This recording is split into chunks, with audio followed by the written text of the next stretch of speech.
नमस्कार, citizen voice show में आप सबका स्वागत है। आज हम बात करेंगे ईरान और इजरायल की जंग पर नहीं, बल्कि उस सवाल पर जो पूरी दुनिया का राजनीति का चेहरा बदल सकता है। क्या डोनाल्ड ट्रंप ने ईरान के सामने घुटने टेक दिए हैं या फिर एक ऐसी चाल है जो पूरी दुनिया मात खाने वाली है? एक तरफ दावा किया जा रहा है कि अमेरिका और ईरान के बीच युद्ध विराम की जमीन तैयार हो रही है, स्ट्रेट ऑफ हॉर्मुज खुल सकता है, अमेरिकी नाकेबंदी हट सकती है और अब अरब देशों के अरबों डॉलर के सौदे बचाए जा सकते हैं। लेकिन सबसे बड़ा सवाल है, क्या ट्रंप अब ईरान की जंग से बाहर निकलना चाहते हैं? क्योंकि खाड़ी के देशों ने अमेरिका को साफ संदेश दे दिया है कि अगर युद्ध लंबा चला तो लगभग 120 से 200 बिलियन डॉलर के रक्षा और व्यापारिक समझौते अधर में लटक सकते हैं। क्या तेल की कीमतें घटेंगी या बढ़ेंगी? अमेरिकी अर्थव्यवस्था पर पड़ते दबाव और चुनावी मजबूरियों ने ट्रंप के पीछे हटने पर मजबूर कर दिया है। इस पर चर्चा करने के लिए हमारे साथ गिरीश जोशी जी जुड़े हुए हैं। बहुत बहुत स्वागत है गिरीश जोशी जी, आपका नमस्कार। धन्यवाद। जी, आपसे आज सुबह ही बात हो रही थी। अगर अमेरिका पीछे हटेगा तो पहली बात तो ये जो डिफेंस डील्स और जो कॉन्ट्रैक्ट्स हैं, ये करीब 120 बिलियन से 200 बिलियन डॉलर के जो अमेरिका कमा सकता था ये 30 बिलियन डॉलर की लड़ाई लड़कर, एक तो उस पर, और इजराइल का क्या होगा? क्या इजराइल अकेला पड़ जाएगा अमेरिका विड्रॉल के बाद? जी आत्मा जी, देखिए, इसमें एक तो बिल्कुल फैक्ट है कि अमेरिका कभी भी अपने खर्चे पे युद्ध नहीं करता है। करवाता वही है लेकिन अपने खर्चे पे नहीं करता। आप थोड़ा पीछे जाएंगे तो 1990 में जो गल्फ वॉर हुआ था उसमें इनकी टोटल कॉस्ट जो हुई थी दैट वाज 61 बिलियन डॉलर्स। अब उसमें इंटरेस्टिंग पार्ट क्या है कि उसमें जो शेयर लिया गया था उसमें कुवैत ने दिया था 17 बिलियन डॉलर्स, सऊदी ने दिया था 16, यूएई ने दिया था 6.5, जर्मनी ने दिया था 6.5, जापान ने दिया था 10 बिलियन डॉलर्स और साउथ कोरिया ने दिया था इनटू बिलियंस 500 बिलियन। अब इसमें आप देखिए कि ये जो 88% रिकवरी जो थी उसमें टोटल 61 में से 55 बिलियन डॉलर्स तो अमेरिका ने इन गांव के खर्चों पे युद्ध लड़ लिया था। अब इस वक्त इसने, आपको याद है, बीच में एक स्टेटमेंट करा था कि मैंने गल्फ को बोला है कि युद्ध शुरू रखना है तो 2 ट्रिलियन देना पड़ेगा, बंद करना है तो, और अगर लड़वाना है तो 4 ट्रिलियन देना पड़ेगा। अब उसमें उसने पहले से ही ये एक एस्टिमेट कर लिया था कि सऊदी से उसने 600 बिलियन डॉलर प्लेज का एक और ली कि मैं 600 बिलियन डॉलर देंगे। 142 उसमें से was for the arms purchase. UAE को बोला था 1.4 ट्रिलियन इन 10 इयर्स, जिसमें टेक्नोलॉजी और सेमीकंडक्टर्स का एग्रीमेंट था। 200 billion was for commercial deals और एरोस्पेस। अब कतर से उसने 243 बिलियन का एविएशन और वो बोइंग वगैरह का जो चक्कर इनका चला था। अब ये उसने होशियारी से पैसा इसलिए ले लिया था, फिर इसने बोला था कि अभी मैं एक रिवेरा बना रहा हूं जिसके अंदर आप इन्वेस्टमेंट करेंगे इतना आएगा। वो बेसिकली अपने कंस्ट्रक्शन वाले कॉन्सेप्ट पे आ गया था। अब दिक्कत ये है कि नाटो के वहां से निकल जाने के बाद, क्योंकि नाटो को पता था कि ये जहां भी युद्ध करेगा वो अल्टीमेटली बिल हम पे लगने वाला है, तो वो बहुत ही अच्छे से हट गए और उन्होंने बोल दिया this is your war so we are not joining. तो ये हो गया कि अब उम्मीद खत्म हो गई कि यूरोपियन यूनियन खर्चा देगा। अब इसने गल्फ से जो उम्मीदें करी थी, वो जो लॉन्ग टर्म एग्रीमेंट हुए उसमें से अब पैसा आने की उम्मीद कम क्यों है? क्योंकि तुमने तो अब्राहम एकॉर्ड इसी बेस पे करवा के वहां पे गल्फ में घुसने की कोशिश करी थी कि सारे अब्राहम एकॉर्ड में आ जाएंगे, मेरे को पैसा देंगे, पेट्रोल डॉलर्स में बिकेगा तो मेरा डॉलर चलता रहेगा और मैं इनको आर्म्स देता रहूंगा प्रोटेक्शन के लिए। अब प्रोटेक्शन के लिए तुमने जो खिलौने दिए थे वो तो चल नहीं पाए, ईरान ने बहुत सस्ते में उनको निपटा दिया। फिर आपको बेस हटवाने के लिए उनकी मजबूरी थी क्योंकि उनके काफी कुछ सिस्टम्स लगे हुए थे, उसको भी ईरान ने खत्म कर दिया। एंड में आप देखिए जहां पे ये मार खा गए कि इन्होंने चुपचाप से जो सीरिया और जॉर्डन में इनके बड़े अड्डे बना के रखे थे, वो हफ्ते पहले बिल्कुल विदाउट नोटिस ईरान ने उसको खत्म कर दिए। अब वहां पे बहुत बड़ा नुकसान हुआ है, ये बता नहीं रहे क्योंकि इनके एयरक्राफ्ट कैरियर्स, इनके एयर टैंकर सारे के सारे वहां पे, इनके रडार सिस्टम सब खत्म हो गया। तो अब ये हो रहा है कि ट्रंप को समझ में आ गया कि पैसा मिलेगा नहीं। अमेरिकन कांग्रेस ने 200 बिलियन डॉलर जो इसने मांगे थे वो भी नहीं मिले हैं, तो अब बगैर पैसों के तो ये लड़ सकने वाला है नहीं। इसका सडनली विड्रॉल करने के पीछे सबसे बड़ा रीजन तो फाइनेंशियल है। और ये जो यूक्रेन में युद्ध कर रहा था, फिर ये निगोशिएट करने गया, रशिया से निगोशिएट करेगा, चाइना से, इनको ये सिस्टम था कि वो समझा लेगा कि चाइना को आप ईरान को हेल्प मत करो। रशिया को समझा दिया कि भाई यूक्रेन पे थोड़ा सा दबदबा कम रखो, वहां पे ब्लैक रॉक वगैरह का इन्वेस्टमेंट यूक्रेन में बहुत हुआ है, तो उनको ऐसे है कि ये उनको वापस कंट्रोल दिला पाएगा। Those adventures also failed. अब इसके ऑप्शन नहीं है। अभी भी जब तक हम लोग रिकॉर्ड कर रहे हैं, फिर हिजबुल्ला लेबनान, साउथ लेबनान पे इजराइल ने अटैक कर दिया है।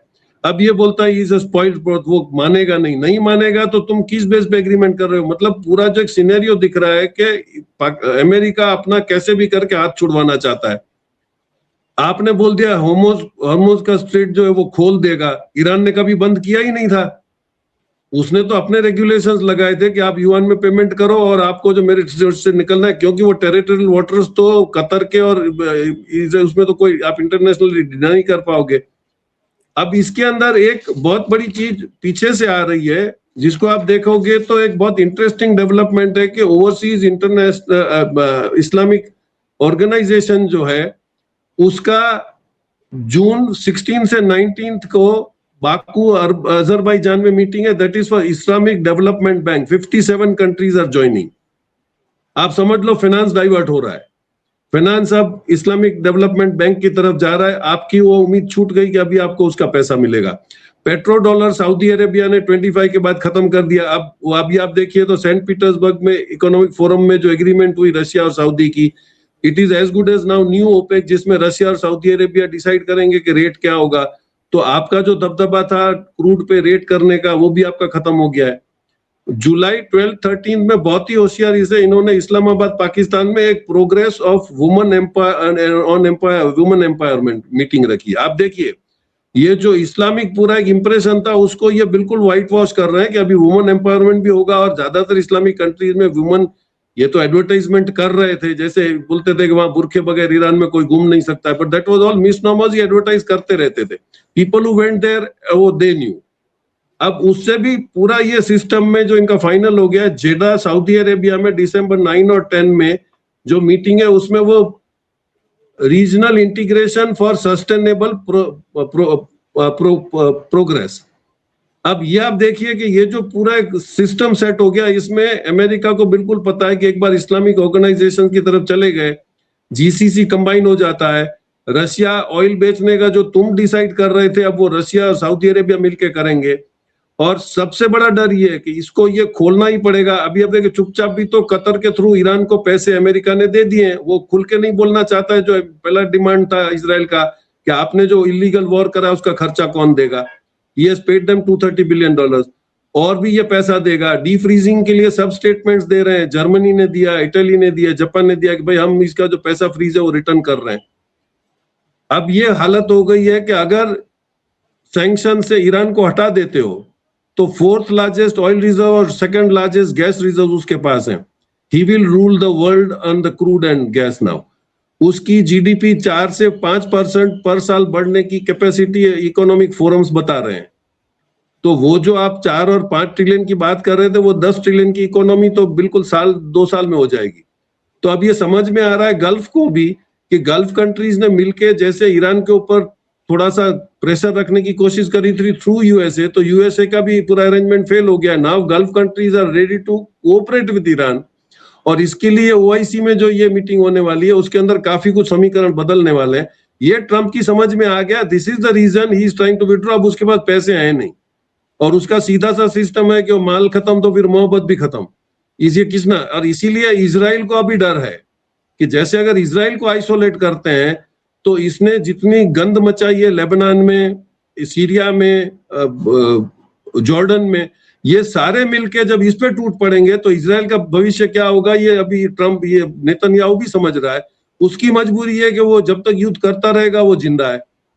तो अब ये ट्रंप इसको कब तक बचा पाएगा, और उसने बोल दिया है कि भाई it was they should have been thankful to us, thankful कि भाई तू अभी तक जिंदा है क्योंकि हम तेरे बोलने पे युद्ध कर रहे थे। अब वो पूरा चैप्टर ही खत्म होने आ रहा है।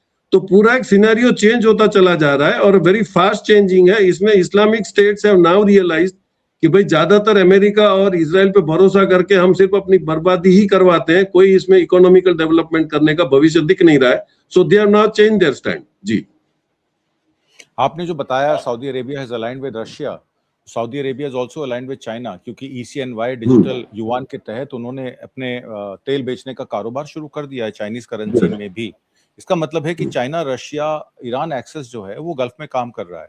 हालांकि ये बताना बहुत जरूरी है दर्शकों के लिए कि ये मजबूरी जो है वो अमेरिका की है विड्रॉल की या ब्लॉकेड हटाने की, क्योंकि ईरान के पास स्टेट ऑफ हॉर्मुज पे पूरा कब्जा है और वो $2 मिलियन पर शिप ले ही रहा है, चाहे युआन में ले, चाहे वो बिटकॉइंस में ले या स्टेबल कॉइन्स में ले। बात यह है कि अमेरिका वहां कर क्या रहा है, कि मेरे अंगने में तुम्हारा क्या काम है। हमने इस पर पहले भी बात की हुई। मेरा सवाल तो अब ये है कि यक्ष प्रश्न जो मैं बहुत सारे मीडिया, जो इंटरनेशनल मीडिया है, रॉयटर्स हैं, वो भी यही बात कर रहे हैं कि सारा दारोमदार अब लिबिया पर है, क्योंकि सीरिया और यमन को खत्म करने के बाद लेबनान अंडर ग्रेटर इजराइल जो नेतन्याहू का गेम प्लान है, उसके तहत उन्होंने जो लिथुआनी के साउथ में जो कब्जा किया हुआ है, उस कब्जे को वो छोड़ेगा नहीं। तो लेबनान की धरती पर क्या अब नेतन्याहू की जंग ट्रंप के बगैर चलेगी? सवाल ये खड़ा हो जाता है, क्योंकि पहली शर्त जो ईरान ने रखी है वो रखी है कि लेबनान से इजराइल विड्रॉ करे। क्या ट्रंप की नेतन्याहू सुनेगा? सवाल ये है, लोग पूछ रहे हैं। नहीं, देखिए, जो भी कंट्रीज फुल फ्लेज अटैक नहीं कर रहे थे उनको ये डर था कि उसके पीछे अमेरिका खड़ा हुआ है। अगर कल अमेरिका ऑफिशियली बोल देता है कि भाई मैं अभी इसको सपोर्ट नहीं कर रहा हूं, सीरिया से 8 किलोमीटर अभी ये दूर है, इसने गोलन हाइट्स पे कब्जा कर लिया, अब ये सीरिया को भी डर लग रहा है कि इसका जो प्रोग्राम है वही है। Turkey is much more powerful to influence the people in that area. Turkey ने अपना नेटो चेंज कर दिया, वो ज्यादा नेटो में इंटरेस्ट नहीं ले रहा, और वो बोलता है कि भाई मैं डिसाइड करूंगा जैसे होगा। रेड सी से जो फ्लो हो रहा था रशिया टू ईरान, उसमें भी टर्की को बोल दिया गया था कि तुम इसको स्टॉप करो। टर्की ने घस के मना कर दिया कि भाई that I will decide. Already pipelines की एग्रीमेंट्स जो हो रही हैं वो अभी इजराइल को बाईपास करके दे ऑलरेडी एग्रीड टू, उसमें कतर भी ज्वाइन करेगा, उसमें ईरान भी ज्वाइन करेगा। तो ये समझ लो कि Europe has gotten double advantage to negotiate the price now, oil coming from Qatar via Iran and Syria, और एक तरफ रशिया भी उसको ऑयल दे रहा है। तो समीकरण ये बदलते चले जा रहे हैं। इसीलिए एक चीज में हो कि इसने झटके से एक ही साथ में ऑयल के भाव गिराने की कोशिश कर दिया, आप देखिए। लेकिन ऑयल का भाव आप गिराओगे तो वैसे ही मार्केट डल थी, 116 तक आप ही लेके गए थे, अभी आप 85 एंटीसिपेट कर रहे हो कि 85 तक अभी भी आ जाएगा। तो 85 आएगा, दैट इज ए नॉर्मल, एक मेंटल एक स्टेटस है कि भाई 85 90 तक चलता है, तो इसमें कोई इकोनॉमी डिस्टर्ब नहीं होगी। और जो आप बोल रहे थे कि स्टेट ऑफ हॉर्मोन्स में ईरान ने अगर कोई ब्लॉकेड लगाया, that is a wrong miss information. आपकी लॉयड्स फाइनेंस और जो सबसे बड़ी जो इंश्योरेंस कंपनीज अमेरिकन की हैं, उन्होंने अपना इंश्योरेंस का जो कवरेज था वो 300 गुना बढ़ा दिया था। Ships were not able to move because of your insurance coverage, और आपको किसी ने तो किसी शिप्स को तो आपने मना ही कर दिया कि हम इंश्योरेंस कवरेज ही नहीं दे रहे। तो कोई भी रिस्क नहीं लेगा करोड़ों की शिप ले जाने के बाद। वहां से इंडिया की शिपें चल रही है, पाकिस्तान की चल रही है, नॉर्थ कोरिया की चल रही है, चाइना की, तो वो क्योंकि दे आर सेल्फ इंश्योर्ड तो उनको टेंशन नहीं था, तो वो चल रहे थे। That means Iran was not stopping the oil, it was you. और उसने तो वो तो उसका माल है, वो बोलेगा। जैसे आज सऊदी अरेबिया बोल रहा है कि भाई मेरी लोकल करेंसी में आप माल दो, चाइना बोल रहा है, रशिया बोल रहा है। आपको माल चाहिए तो दुकानदार तय करेगा कि आप उसको किस सिस्टम में पेमेंट कर रहे हो। तो अभी ये समझ में बहुत लेट आ गया है, और इसको अभी लोकल इलेक्शंस भी फेस करने नवंबर में, और इसकी जो रेटिंग गिर रही है उसका वो भी डर है। अब ये सोचता है कि मैं गुड बॉय बन जाऊं तो थोड़ा सा कुछ रिकवरी आ जाएगी मेरे को। इसका रीजन क्या है कि अभी जो इनका जो फाइनेंशियल रिपोर्ट आया उसमें इनके अभी जो ये फालतू में जो वहां पे इंडियन ओशन में और गल्फ ऑफ ओमन में खड़े हैं, उसका एक एयरक्राफ्ट कैरियर का कॉस्ट $2.5 लाख पर आवर का कॉस्ट है, 5000 पीपल। तो एक एयरक्राफ्ट कैरियर अगर आपका 6 से 8 मिलियन डॉलर्स खा रहा है उधर खड़े खड़े, जिसका कोई उपाय नहीं, और जिस दिन वो हिट हो गया आपका नुकसान बहुत ज्यादा हो जाएगा। तो आप देखिए वो किसी भी वनरेबल एरिया में गया नहीं, वो अनाउंस करता था हम मिसाइल मार रहे हैं, लेकिन वास्तविकता उसको समझ में आ गई थी। ईरान ने एक बहुत बड़ा साइकोलॉजिकल गेम खेला था कि हमारे यहाँ पे सी माइंस पड़ी हैं, अगर आप उसमें लग जाते हो तो आपकी जिम्मेदारी है, क्योंकि आपको अगर निकलना है तो आपको हमारा सिक्योरिटी मनी जो उन्होंने टोल फीस लगाई थी वो देनी पड़ेगी। तो हमारा जो आईआरसीजी का जो मरीन है वो आपको गाइड करेगा। तो ये इसको पता था। इवन अमेरिका में जो लोग छोड़ के ट्रंप के साथ चले गए एक्सपर्ट ने, उन्होंने भी बोला था कि जिस दिन स्टेट ऑफ हॉर्मोन्स बंद हो जाएगा वो उसके पास एक मास्टर ट्रंप कार्ड है जो खेल सकता है। ईरान डोंट डू दैट, फिर भी उसने करा क्योंकि उसकी मजबूरी थी, नेतन्याहू। अब इसके पास और कोई चारा नहीं है कि वो नेतन्याहू को अलग कर देगा तब ये बचेगा। तो अब ये देखना पड़ेगा। और ट्रंप ऐसे किसी का भी रिश्तेदार है ही नहीं, वो तो बिल्कुल दिमाग सेट करके बैठा था कि कैसे करना है। अब वो निगोशिएट कर लेगा रिवेरा में, तो इजराइल को बाहर रख के वो गल्फ कंट्रीज को बोलेगा कि आप आ जाओ। उसको तो अपने दामाद को, कुशनर को कहीं ना कहीं एडजस्ट करना है, और वही शांति की वार्ता आप जाके वो यूक्रेन से भी करवाएगा, रशिया को भी समझाएगा। और इसको अल्टीमेटली सब हथियार डाल देने हैं, तो अब ये सब जगह डाल के अपने आप को बड़ा साबित करने की कोशिश करेगा। ये एक ही कार्ड इसके पास बचा है। जी, आपका ये कहना है कि खाड़ी के शेख अब अमेरिका को ये बता रहे हैं या तो युद्ध कर लो या व्यापार कर लो, दोनों चीजें साथ साथ नहीं चल सकती, नहीं चलेगी। इसलिए अमेरिका के हाथ बंधे हुए हैं। दूसरी बात मैं आपसे ये पूछना चाहता हूं कि जो न्यूक्लियर जेसीपीओ का जो बात ट्रंप ने कही कि ओबामा ने जेसीपीओ गलत किया था और ईरान के पास 60% यूरेनियम, एनरिच यूरेनियम है, जिसकी बात ग्रोसी ने की थी, आईएई ने, वो बात तो भी सेटल नहीं हुई। अब तो न्यूक्लियर डस्ट की बात हो रही है कि वो ग्रेनाइट के नीचे जो न्यूक्लियर डस्ट दबी हुई है, हमें तो उससे भी काम चल जाएगा। तो क्या ये एक लीपापोती की जा रही है? न्यूक्लियर वेपन्स थे ही नहीं कभी ईरान के पास, कैपेबिलिटी जरूर हो सकती है, तो उस यूरेनियम का क्या होगा जो 60% यूरेनियम ईरान के पास पड़ी है, जिसमें अब 60 दिन का टाइम अमेरिका ईरान को देने के लिए तैयार है। 60 दिन के बाद आपको लगता है कि न्यूक्लियर पर कुछ होने वाला है? जी, नहीं, इसमें भी ये झूठ बोल रहा है। ये कतर के साथ जो पैसा ये डिसाइड हुआ था, जो बोल रहा है कि न्यूक्लियर डील थी, और न्यूक्लियर डील नहीं थी। इनके 6 सिविलियंस और आर्मी के आदमी वहां पे ईरान ने कैप्चर कर लिए। कतर ने निगोशिएट करके वो छुड़वाए हैं, उसका पैसा दिया है इसने। ये उसको न्यूक्लियर बता के अपने आप को बहुत बड़ा साबित करना चाहता है। They had surrendered at that time. आप उसमें चेक करें तो आपको मालूम पड़ेगा कि इनके सिविलियंस को छुड़वाने का पैसा दिया गया था ईरान को, ना किए। फिर उसने बोला कि हमने ह्यूमैनिटेरियन परचेज के लिए वो पैसे दिए। ये तो झूठ तो बोलता ही है बिल्कुल, और ये समझता है कि मैं झूठ बोलूंगा क्योंकि गूगल और इंटरनेट मेरे पास है तो वही स्टोरियां चलेंगी। इसको नहीं पता है कि अब दुनिया में काफी बड़े इंफॉर्मेशन सेंटर्स भी शुरू हो गए, तो वो भी आपको बता रहे हैं। ये हार भी वहीं पे गया था कि इसने तो इसराइल का कुछ दिखाया नहीं कि वहां पे कुछ नुकसान हो रहा है। कितनी भी मिसाइलें मार देता था ईरान, तो ये बोलता था कि वहां पे 6 इंजर्ड, 8 इंजर्ड। अरे तुम्हारे पूरी सिटी के सिटी फ्लैट हो गए। लेकिन जब वो चाइनीज सैटेलाइट से फोटो रियल टाइम रिलीज होने लगे, तब इसने हथियार डाल दिए कि अब तो पब्लिक को पता चल गया है कि इसराइल की भी पत पिट गई है और अब वो कैपेसिटी में है नहीं। और अभी आप देखिए तो सेटलमेंट क्या हुआ है। दुबई को समझ में आ गया कि भाई ईरान नेक्स्ट डोर नेबर है, उससे दुश्मनी करेंगे। इसकी कैपेबिलिटी उसने अपने आप को प्रूव कर ली, तो they are first people to pay the money. उन्होंने बोला शांति रखते हैं, साथ में धंधा करते हैं। Now everybody is coming to that. Foreign NATO के साथ जापान, ये लोग भी तय कर रहे हैं, ऑस्ट्रेलिया भी तय कर रहा है कि भाई जो हमने फ्रीज करके पैसे रखे थे, कतर ने भी रिलीज कर दिए, सब रिलीज कर देंगे। तो $200 बिलियन जो इसका भी फंसा पड़ा है वो आ रहा है। ये जो अपने स्टेट ऑफ हॉर्मोन से जो रिकवरी करेगा उसको कोई रोक नहीं पाएगा। ये उसकी टेरिटोरियल वाटर से उसकी अथॉरिटी है। अगर ये फ्री कर देता है तो ब्राउनी पॉइंट्स ईरान को मिलेंगे कि देखो अभी भी उसने बड़ा दिल रखा है और उसने किसी का धंधा नहीं रोका है। तो अभी गोश्त बंद हो जाएगी, ऑफिशियल सेल्स शुरू हो जाएंगे, और पूरी इकोनॉमी जब रिवैम्प हो जाती है तो ये पब्लिक को ध्यान में आना चाहिए कि सबसे educationally highest rated country is Iran. उसके 85% people are PhD scientist and doctors.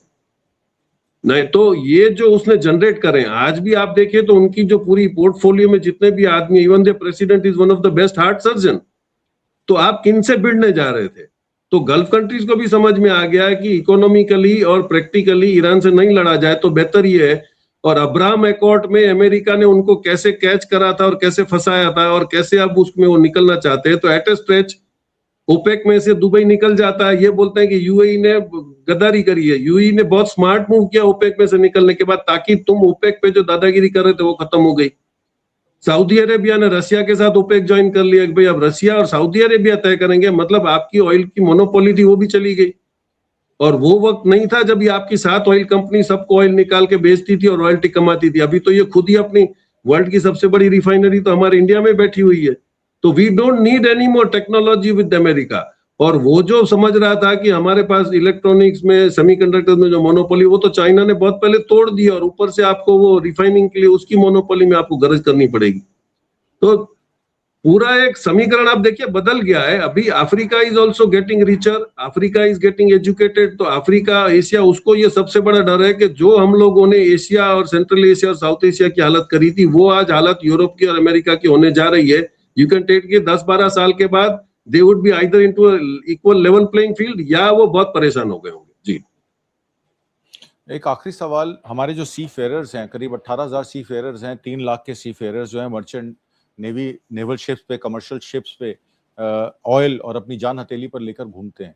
उन पर अमेरिका के मिलिट्री ने, उनके हेलीकॉप्टर्स ने, उनके नेवल इंफ्रास्ट्रक्चर ने हमला किया, 3 भारतीय मारे गए।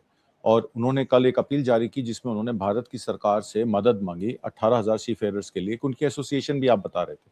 तो जरा मैं ये समझना चाहता हूं कि भारत की सरकार इन सी फेयरर्स के साथ क्यों नहीं खड़ी हो रही, और क्यों सिवाय दूतावास के सेकंड ऑफिसर को बुला के बात करने के डायरेक्टली अमेरिकन गवर्नमेंट से क्यों नहीं बात करती। जयशंकर साहब हों चाहे मोदी साहब हों G7 में, उसमें क्या उस विषय पर सरकार चुप क्यों है, मैं आपसे ये समझना चाह रहा हूँ।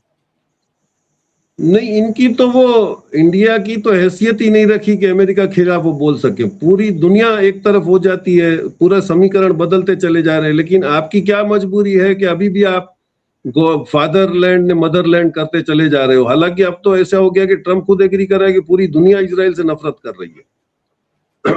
लीविंग अपार्ट दैट, इसमें 3 बड़े ऑर्गेनाइजेशन है बसों से। एक तो इंटरनेशनल मैरीटाइम ऑर्गेनाइजेशन है, यूएन एजेंसी के अंडर में वो आता है, जिसके हेडक्वार्टर्स लंदन में है। एक इंटरनेशनल ट्रांसपोर्ट वर्कर्स फेडरेशन है ITF, ये भी मरीन से डील करता है, दिल्ली में हेडक्वार्टर्स है। ओवर अपना international seafarers welfare and assistant network, उनका शर्म आनी चाहिए हमको। अब ये देखिए, इनको फैमिली का वेलफेयर के लिए ही ये बनाया गया है कि दे टेक केयर ऑफ। अब उनका कोई स्टेटमेंट नहीं आ रहा है, उन्होंने फॉर्मली अपने साइट पे डाल दिया है कि we condemn what has happened. अरे कंडेम क्या होता है, आपको तो जाके बचाना है वहां पे, तो आप क्या कर रहे हो उसके अंदर।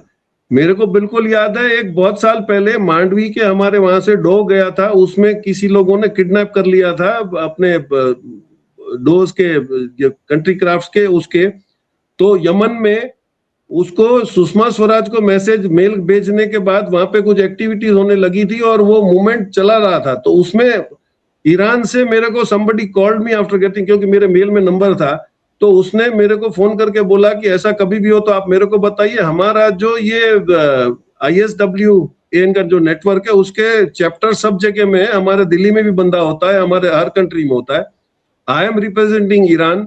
तो अगर ईरान में पहले जो प्रॉब्लम हुआ था, हमने उसको मेल किया था, तो उसने बोला कभी भी ऐसा हो तो बताइए। ऐसा नहीं है कि ये सेटअप ऑर्गेनाइजेशन, लेकिन आप उनसे भी बात करने को डर रहे हो, क्योंकि अगर उन्होंने कुछ स्टेटमेंट दे दिया तो इंडिया की नामोशी हो जाएगी। तो why are these organisations for? तो ये शर्म आनी चाहिए कि हम लोगों को, मीडिया को, इनको छोड़ दो, PM को छोड़ दो, फॉरेन मिनिस्टर को छोड़ दो, आप इन ऑर्गेनाइजेशन को जाके पकड़ो कि आप क्या कर रहे हो। और ये एक रेड क्रॉस की तरह माना गया है कि ये IMO और इनके जो वेसल्स जाते हैं, दे आर मार्क्ड सेपरेटली और उनको कोई डिस्टर्ब नहीं करता, क्योंकि they are going for a humanitarian approach. तो ये देखने वाली बात है कि हम लोग कितने अभी भी रिपोर्टिंग में डाल रहे हैं कि हम लोग जो जिसको हकीकत में उसका जिसकी जिम्मेदारी दी गई है, उनसे ही हम सवाल नहीं पूछ रहे हैं। गवर्नमेंट तो भूल जाओ। तो we will have to change. और ये तो इंटरनेशनल ऑर्गेनाइजेशन है, इनकी सब जगह चलनी चाहिए। तो क्या ये भी ट्रंप के फेवरेबल है, तो हम उनसे भी नहीं पूछेंगे कि भाई आप लोग क्या कर रहे हो। तो जिसका ऑलरेडी नोएडा में हेडक्वार्टर्स है, उनको तो पूछिए। उन्होंने बड़े प्राउडली अपने साइट पे डाला है कि we are here for the family welfare of the seafarers. तो कौन कर रहा है? क्या करा आपने? आपने किसी का कांटेक्ट किया? और आपने ये वीडियो वो चढ़ाया था कि भाई वो बोल रहे हैं कि डेड बॉडी सड़ रही है, आप इसका कुछ करिए। This is height of incompetency and shamelessness जी। इनफैक्ट क्या ट्रम्प शांति के दूत बनकर उभरेंगे, या इतिहास उन्हें ऐसे राष्ट्रपति के तौर पर याद करेगा जिसने अपने सबसे करीबी सहयोगी को निर्णायक मोड़ पर अकेला छोड़ दिया?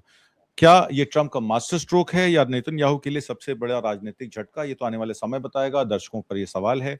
आज की परिचर्चा में भाग लेने के लिए और बहुत सारी महत्वपूर्ण जानकारियां देने के लिए गिरीश जोशी जी, बहुत बहुत धन्यवाद आपका। नमस्कार। Thank you sir. Thank you very much.